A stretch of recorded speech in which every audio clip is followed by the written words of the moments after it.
1월 18일 화요일 아침 하나님의 말씀을 묵상하는 시간입니다. 기도하겠습니다. 좋으신 아버지 하나님, 하나님을 사랑하고 하나님을 경외하며 하나님을 오늘도 마음속에 깊이 품고 하나님을 즐거워하는 저희가 되도록 이 아침에 은혜를 베풀어 주시옵소서. 여러 가지 무거운 세상의 짐을 어깨에 메고 또 양손에 들고 다닐 수밖에 없지만 할 수 있으면 하나님의 은총 가운데 내려놓게 하시고 이 아침에 짧은 시간이지만 우리의 영혼이 안식과 평안을 누리며 회복의 힘을 얻도록 은혜 베풀어 주시옵소서. 예수님의 이름으로 기도합니다. 아멘. 찬송가 204장입니다. 주의 말씀 듣고서 준행하는 자는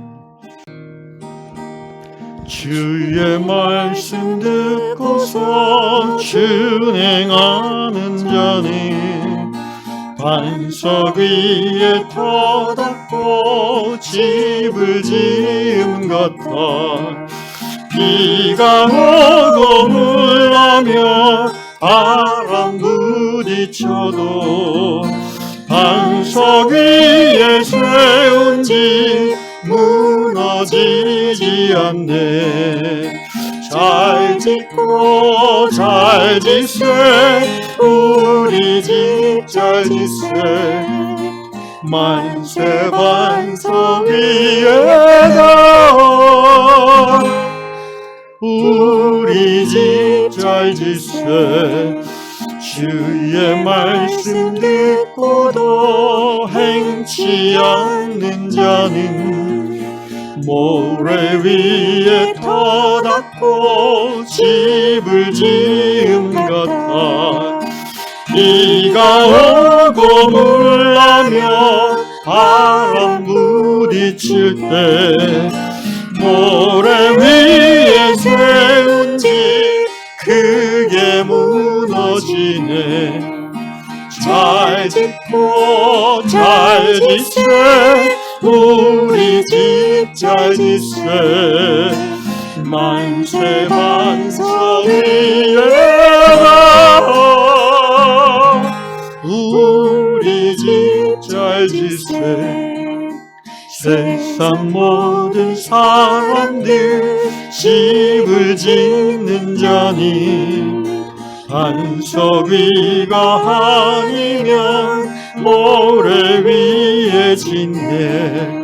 우리 구주 오셔서 지은 상을 줄 때 세운 공로 따라서 영영 상벌 주리. 잘 짓고 잘 짓세 우리 집 잘 짓세 만세 반석 위에다 우리 집 잘 짓세.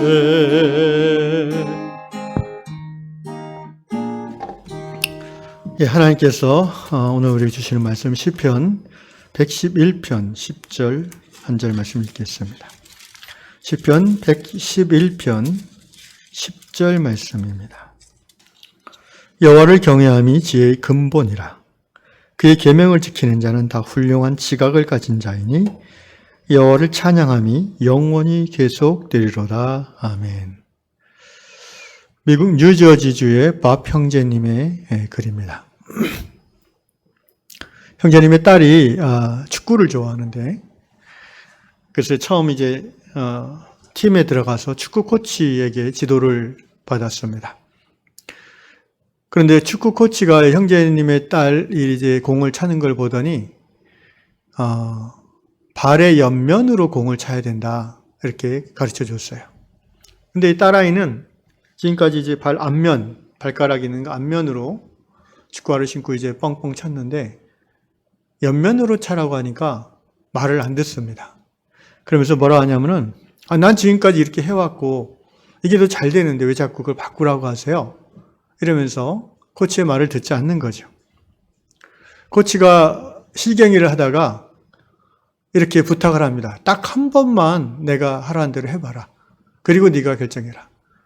그러자 이 딸이 마지못해서 알겠어요 하고는 축구공을 이제 발 옆면으로 퉁퉁 차면서 이제 드리블도 해보고 했습니다.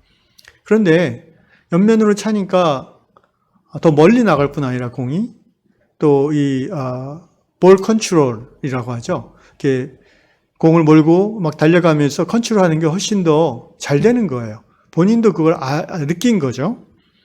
그러자 이제 딸은 코치님 말이 맞네요. 그렇게 할게요라고 자기의 방법이 잘못된 것을 인정하고 고쳤다는 이런 이야기를 이제 박 형제님이 글에 올렸습니다. 그러면서 형제가 이제 크리스찬이시고 그러니까 이렇게 질문합니다. 우리가 하나님의 말씀을 대하는 방법도 우리 딸같이 그렇게 어리석은 방법으로 대할 때가 많지 않은가? 이렇게 질문합니다. 이런 거죠. 우리는 나름대로 지금까지 이 말씀을 이렇게 해석해서 잘 해왔고 또 문제가 없었는데 어느 날 주님이 우리에게 그 말씀은 그런 뜻이 아니다. 이렇게 해라. 이 방법으로 가라. 이 길로 가라. 그럴 때에 우리 성도들은 주님, 우리가 지금까지 이렇게 잘했거든요. 우리 교회가 전통이 있다고요. 자꾸 그런 걸 따르게 하라고 하십니까? 이렇게 하나님 말씀을 대하지는 않는가? 한마디로 자기 주장대로 고집을 부림으로 말씀에 불순종하는 어리석음을 갖고 있지는 않은가? 이렇게 형제님이 다락방에서 문제 제기를 했습니다. 굉장히 영감이 있는 그런 주장이라고 생각합니다. 오늘 시편 111편 110절은 이렇게 말합니다. 여호와를 경외함이 지혜의 근본이다. 세상에서 지혜라고 보통 하면은 문제를 잘 풀어나가고 또 다른 사람들이 생각하지 못했던 것을 이렇게 생각해내면서 뭔가 이렇게 지식이 많고 경험이 많아서 나오는 그런 것을 생각을 합니다. 물론 그런 것도 지혜의 한 부분이긴 하지만 그런데 성경이 말하는 지혜라는 것은 단순한 지식과 경험의 차원이 아니에요. 성경이 말하는 지혜의 근본은 하나님을 경외함입니다. 하나님과의 관계를 전제하는 거죠. 창조주 하나님, 전능하신 하나님, 사랑의 하나님, 당신의 뜻 가운데 모든 것을 이루어 가시는 그분과 나와 연결되어 있는 상태에서 그분을 공경하고 또 그분을 두려워하기 때문에 그런 마음으로 살아갈 때에 지혜로운 사람이라는 거예요. 그래서 하나님과 상관없는 세상의 지혜가 아니라 내용에서는 겹치는 부분이 있었다 할지라도 하나님과 연결된, 근데 하나님과 연결됐다는 것이 나쁜 쪽의 연결이 아니라 깊이 좋은 의미로 연결된, 하나님을 사랑하고 하나님을 경외하는 그것이 바로 지혜의 근본이다라고, 지혜의 베이스라는 거죠. 그럼 구체적으로 지혜가 우리의 삶 속에서 어떻게 드러나야 되는가? 말씀을 순종할 때에 지혜가 생기고 지혜가 드러나고 지혜를 통해서 행복해질 수 있다고 말하는 거예요. 그의 계명을 지키는 자, 이렇게 말하지 않습니까? 시편 111편 10절, 그의 계명을, 말씀을 지키는 자는 다 훌륭한 지각을 가진 자이다. 이렇게 번역을 했는데 영어 성경에서는 A good understanding have all they that do his commandments. 이게 도치된 문장이죠. 그분의 계명, 말씀을 행하는 모든 사람들은 어떤 사람이냐면은 훌륭한 understanding, 이해를, 지혜를, 지식을 갖춘 사람이 된다는 거예요. 그 결과 그들은 어떻게 됩니까? 여호와를 찬양함이 영원히 계속되리라. His praise endures forever. 그런 사람의 삶 속에서는 하나님을 찬양함이 끝이어지지 않는다는 거예요. 그러니까 지혜가 하나님의 경외함이 하나님을 사랑하고 공경하고 두려워하는 마음, 그것이 이제 지혜의 베이스고요. 그것이 인생에서 어떻게 풀어져 나올 수 있냐면은 그 하나님의 말씀을 순종할 때에. 여기 아까 이 박형제의 딸이 마지못해서 순종했잖아요. 고치 말을 한번. 그런데 순종하고 나니까 깨달았어요. 아, 이 길이 맞구나. 이 방식이 맞구나. 이게 더 좋다. 이게 더 훌륭하다.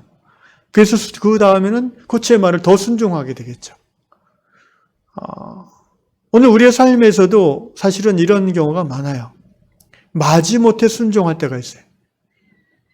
때는 아예 순종 안 할 때도 있죠, 때로는.